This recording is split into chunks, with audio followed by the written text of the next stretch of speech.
2 weeks, or no, last Monday, a week from today, I had brain surgery. Well, there it is. After months of silence from Austin Forkner, we actually have an update, and it's not a good one. Um, you never want to hear the word brain surgery in anything, especially just brain surgery in general. Obviously, we haven't seen him since Supercross when he was leading the points. Looks like he was going to have a good year, win the championship, finally get that monkey off his back, and then obviously the big crash said his season gone again. You know, shoulder, the back, just tons of injuries, and it's not very good. You never want to see somebody being down, but for him, it's worse. I don't think he's finished the season. Correct me if I'm wrong in the comments below, but I don't think he's finished a season since 2017 or something like that, and it's always injury, always injury, always injury. You think at one point he was racing Chase Sexton for a 250 title, and look how long that's been since Chase has even been in the 250s. But sucks for PC because I mean, obviously, Austin Forkner is extremely talented, very fast, should be winning titles, should be winning races, and should be up in the 450s. But he's just made of glass. That's not true. I mean, the crashes he's taken, you would be injured. But I don't know. It sucks to see. Obviously, that means we're not going to see him outdoors if he hasn't been riding in who knows how long. Probably won't be able to ride for who knows how long. You know, with a brain injury, you want that to heal and not reopen those stitches or anything that they had to suture or you know fry into his brain to stop the bleeding. But hopefully he does injure, or not hopefully. Hopefully he heals quick and we get to see him for maybe the end of the Supercross SMX, or maybe just wait till Supercross in general. But after this, at the end of the video, you can see his full post, or most of the post. It's like 6 minutes long, but he just kind of rambled through a lot of it. So I didn't save the whole thing because it was already 6 minutes long. But if you want to watch more of that, him talking about what it was or why and everything, continue to watch there. But with that, comment down below. Tell me who you think's going to win the 250s, 450s, whatever it is. And while you're down there, make sure to like, share, subscribe. Do all the fun things this platform allows you to do, because it really does help me out, and I appreciate it. And with that, I'll see you later. Peace. Hey guys, so I'm gonna try to make this video short, but there's a lot of things that have happened in the past few months. Everybody's asking for an update. I wanted to wait till a certain point before I updated everybody, but that's now. So I'm fine from my crash in Dallas. Shoulder's good, back's good, head's good. Everything from the Dallas crash is good.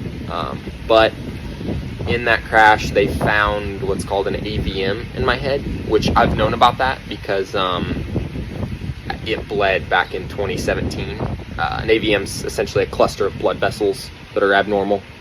They can cause strokes, they can cause aneurysms, they can cause stuff like that, which are not good. But back in 2017, when it initially bled, it was really, really small. I think it was mainly the crash that did it because it was gnarly. So they weren't really worried about it, and the percentage of something happening again increases the farther you get from the initial bleed, like the number of years. So I'll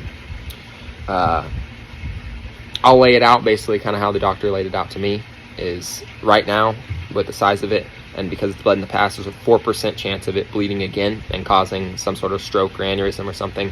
But that doesn't have to happen in a crash. That could happen when I'm just riding.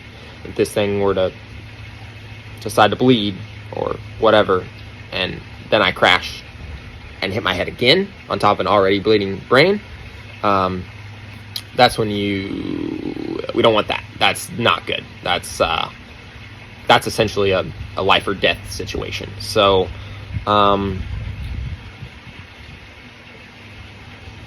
we've known about it. It's just a genetic thing. I was born with it. Some people will never have this problem. It's like not an uncommon thing. People have it. It's part of the reasons that people have strokes and aneurysms and stuff like that. It's just not knowing about it. And I was fortunate enough to get some scans done after Dallas, and we found out about it and found it, which we've known about it, but it's bigger now. Whether that's from crashing and concussions and stuff like that, lifestyle stuff, or if I sat behind a desk my whole life, this may have still been a problem. They don't know. Doesn't matter. Point is that it's big enough that it needed to be a problem, or that it's becoming a problem and it needs to be fixed. Just because the percentage, it stacks every year. So maybe back in 2017, I was only at a 2% chance of it bleeding again or something. But now it's been 7 years or whatever, and now it's at like a 4%. So let's say I'm between a 15 and 20% chance of this thing at any time, not just a crash, at any time deciding to bleed and in turn possibly causing a stroke or aneurysm or something like that. We don't want that.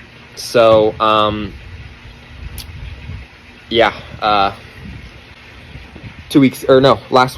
last Monday, a week from today, I had brain surgery, a craniotomy or whatever they call it. They went through my head and they removed the AVM. Yeah. Gnarly, right? Yeah.